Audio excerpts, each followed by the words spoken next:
Hey, it's Tech. Welcome to Off the Cuff. Today I want to talk about compact fluorescent lights, or CFLs. You've seen them, you've probably bought some, they're in your house. They're these spiral fluorescent bulbs that are used to replace incandescent light bulbs from our traditional light systems. So, what is good with them and what is bad with them? And unfortunately, there's a lot of bad things that I do need to talk about.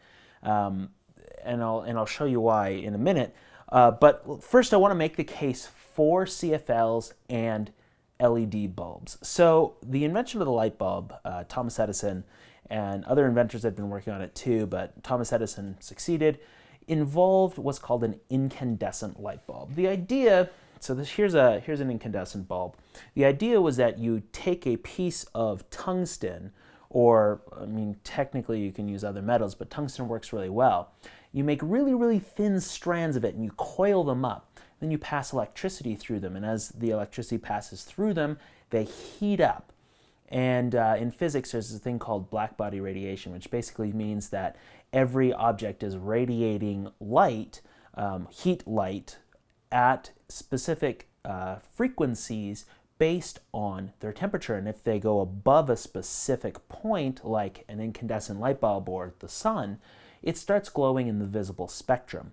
So incandescent light bulbs produce kind of a bell curve-ish wave of ranges of frequencies, and as you heat the bulb up, it pushes those into the visible spectrum, but there's still a significant portion that's left over in the heat spectrum. So a lot of the light that's coming out of the bulb is heat light, which is infrared. We can't see it, and that's a problem. They get really hot. You can't touch an incandescent bulb after it's been on. Got to let it cool. It'll burn you. They have, in bad conditions, on a rare occasion, they've actually caused fire. But more importantly, it wastes energy. Every watt of energy that you put into a bulb, the majority of it goes to heat. That's not necessarily a good thing, especially as we've started to understand the impact of energy usage on the planet, on what we're doing going forward, looking forward towards future generations. So in the United States, and I think in Canada as well, the 100-watt incandescent bulb, this is a 100-watt bulb, has been banned. I think they're looking at banning the 60-watt bulb if they haven't already, so that basically you can only use these in low power places. The idea was you would go and you would replace them with a compact fluorescent bulb. This is a 100-watt equivalent compact fluorescent, and already you can see kind of a big problem with this. And the first problem is size. This is really big. Fluorescent bulbs use a different technique for generating light than the incandescent bulb. Basically, what you have in the base here is a ballast. The ballast takes the alternating current, the 110-volt alternating current, or up 220 if you're in Europe, and it pushes it up. It increases the voltage to very high voltages using some transformers and a couple other circuits. They use high-speed switching now, and they pass this high voltage current through a partial vacuum, which is the tube here at the top.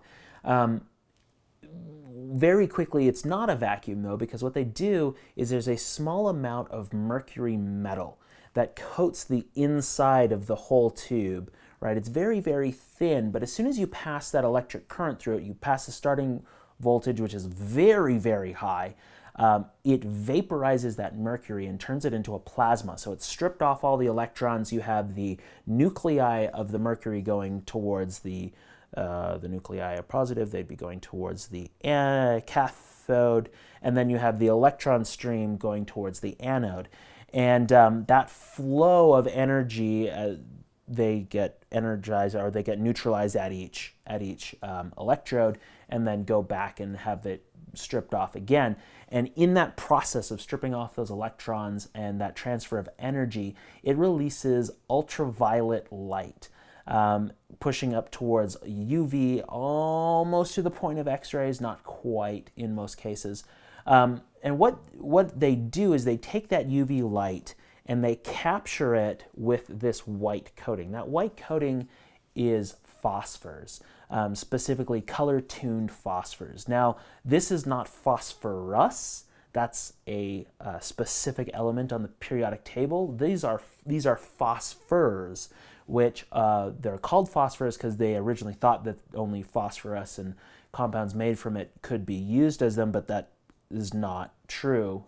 They have found lots of other ones.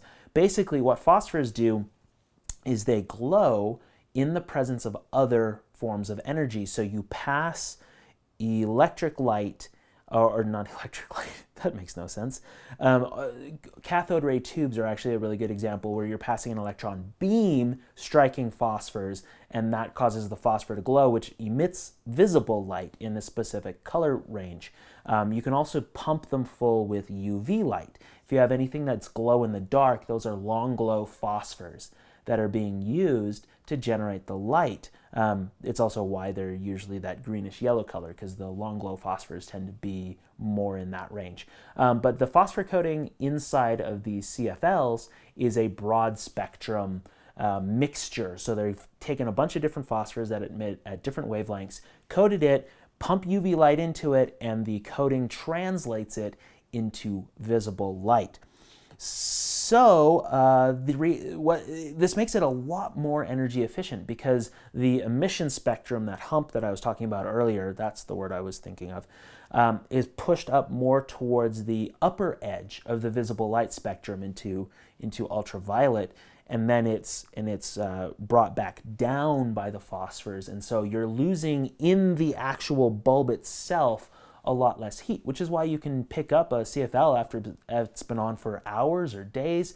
No issues. You can touch it here and you have no problems, but don't touch a CFL bulb here because the oils can damage the glass. And if you try and twist it like that, you can damage the connections on the bulb. However, the ballast still heats up. The transfer of energy, the changes in voltage, and the regulation, all of that generates some heat, but a lot less than a incandescent bulb. So this 27 watt bulb, that's the actual power draw, emits about the same amount of light as this 100 watt incandescent. So you've basically got a 4-to-1 ratio here. That is a lot of energy savings. But CFL bulbs also cost a lot more. So they advertise them as being 10,000 hours or however long they're supposed to burn, and it's going to save you money over years on your energy bills if you replace your bulbs with CFLs. Now, there's a couple of reasons why that's not true. The first one is that when they make these measurements and get these hour lengths, they have very, very long duty cycles. So when the bulb gets turned on and they're measuring it, it's on for 3, 4, 5 hours at a time. And yeah, that's how they're able to measure or calculate realistically these lifetimes of the bulb. So you get a really good long on off period, long on off. You're not cycling it on and off and on and off and on and off. If you do that, you're going to burn them out arguably sometimes within a year. This bulb burned out within a year. I paid a little bit more for this bulb because it is a daylight balanced, which I really like in my house. But it only lasted a year, and that makes me a little bit unhappy because this should have lasted for 5 years. If you believe the advertising, it's supposed to last as long as an incandescent or longer. But they don't. The on-off cycles is what kills it. So there's two things that happen with the on-off cycles. One, you're putting a lot of strain on the ballast. Every time you're flipping it on, turning it off, you put strain on the ballast. Normally that doesn't add too much to the life or shorten it too much unless you're doing it on a regular basis. It needs a little bit of time to recover. Second is that vaporization of mercury. So that mercury, when you turn the bulb off and it cools, it condenses to an even coat more or less on the inside of the bulb. And when you pass the voltage through it and it starts vaporizing, it's mostly mercury that is vaporized. but a little tiny bit of that phosphor goes with it. I don't know if you can see this very well, but right here on the tip of this bulb is a clear spot, and that spot has come because this bulb was hanging in an overhead light fixture. That's the furthest lowest point of the bulb, so there was a small amount of a little bit more mercury there than in other places, and the coating got stripped off faster there than other parts of the bulb, to the point where there's a burn mark, which you probably can't see, but it's actually started burning and damaging the glass. And so when the glass breaks there, air rushes in, it can no longer vaporize the mercury into a plasma, and the bulb is dead. There's nothing you can do about it. And it's the on-off cycles that do it. It's the high voltages that vaporize the mercury and strip off that phosphor coating. So in a high traffic area, so like your hall lights or your bathroom lights, where you're flipping them on for short periods and shutting them off, often a couple of times a day, you're right on the way to burning them out and destroying the bulbs. Second thing is they've actually found that they don't actually save too much energy, because what they found people did is, and I actually love this because this is what I did, is they would take the 60 watt incandescent out and replace it with a 100 watt equivalent, and they'd have a brighter light. Or they would replace it with 200 watt equivalents. And next thing you know, they're actually coming close to the same power usage as they had before, just because we like brighter spaces. The offset is brighter spaces make you more productive, so that's a benefit, but it does exist. And so the energy savings, while there, aren't quite as big as they used to be, because you end up getting more productivity out instead of more cost savings out. So what if there was a way, or a better way than these CFLs, because they have a problem? No, I'm not ready to talk about that. There's another problem, and that's when they're hanging upside down, like mine was. So I mentioned the vaporization and the accumulation there that led to this bulb's burnout. Another cause of burnout is most of your overhead light fixtures don't have proper ventilation at the top. And as you're familiar with heat, because of buoyancy, heat rises. So that less dense air gets pushed up by the cooler air underneath, and all of the heat that the bulb accumulates inside these little socket cups at the top gets right around that ballast. That ballast that is what's turning it on, has electronic components like resistors and capacitors and transformers in there, and they start heating up, and they retain the heat longer, and it shortens their life. So if you're having a hanging application, again, if it's not very long, or if it's well ventilated, not an issue. If it isn't, you can burn them out a lot quicker, just simply by having them upside down. So what's a better way? What's a better way of getting the benefit of the CFL without getting the drawbacks? That is the LED bulb. Now, LED bulbs, when they first came out, they were a little expensive. And by a little, I mean a lot. You're looking at $20 for a bulb. That's really steep. I got these ones for about $10 a bulb. And I consider that totally worth it, even as long as I get 2 years out of it, simply because I paid $5 a bulb for these ones because they're daylight balanced and they're full spectrum instead of spotty spectrum. They still have a little bit of spot to them, but the LED bulb here, I actually tested it later. This is actually a full spectrum bulb. I'm using a Philips Hue. Highly recommend these bulbs. They look really, really good. Like the incandescent, the LED is a point source. So inside your incandescent bulb, you have that filament, which is fairly small area that's actually emitting the light. The same thing goes with the LED bulb. You actually have a solid state piece of electronics in there, which is using direct current to push it through a diode, and as the holes are filled by electrons and the charge is moving through the semiconductor, it emits photons, and if you tune those and get the energy, the band spectrum, this band gap right, you can tune the spectrum and get a very, very clean spectrum out of the modern LED bulbs. They're way less spotty than they used to be. They're also coming down in price because of mass manufacturing. More people are asking for them.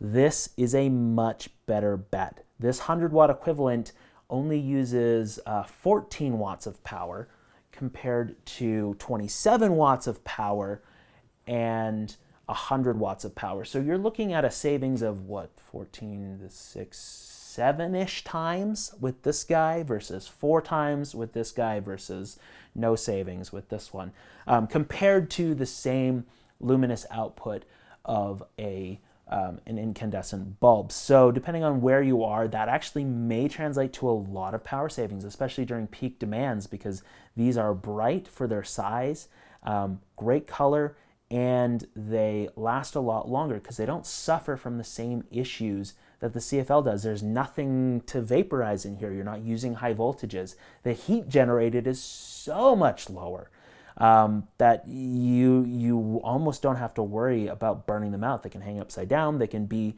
in, they're more tolerant of switching on and off than the CFLs are because they don't have that ballast. They don't have that high voltage spike that damages the tube every time that mercury vaporizes.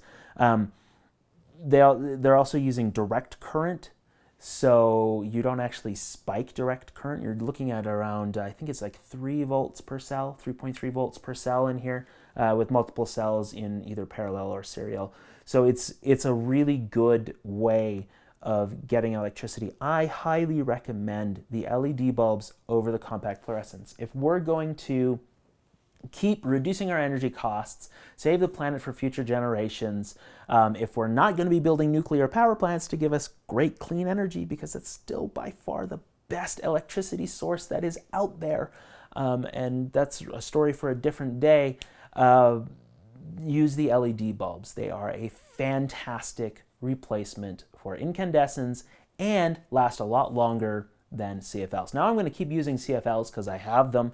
My studio lights that I light myself here when I'm doing my vlogs or my usual chatting are CFLs, but they have a longer duty cycle. I turn them on for an hour at a time or an hour and a half at a time, and I'm not flipping them on and off every day. So I don't have to worry about them burning out like I did with my living room overhead lights, where it's like on, off, on, off, on, off, on, off. If you do have to use the CFLs, you are much better flipping them on and leaving them on. Don't turn it off when you leave the room like you used to do with incandescent bulbs. That's counterintuitive, but you'll shorten the life of the bulb and end up spending more money on the bulbs later.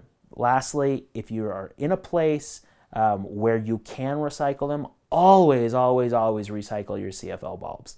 I keep mine dead ones for demo purposes because I'm weird, but the mercury that's in them is poisonous. If you get a gap or a crack in the bulb, it'll vaporize and start glowing in the air. You don't usually have a problem with it unless you're in a really enclosed space, because it's very diffuse and the levels are relatively low. But in accumulation, like in a landfill, you can get pretty high quantities of mercury if everybody's throwing out their CFL bulbs or their fluorescent tubes or whatever. So those are my recommendations for CFL bulbs and LED bulbs, which are, if you can, buy LED. They're going to last longer, they're going to give you a brighter, fuller spectrum, and overall work better than the CFL bulbs. So until next time, I'm Tech Adams saying keep thinking, and thanks for watching.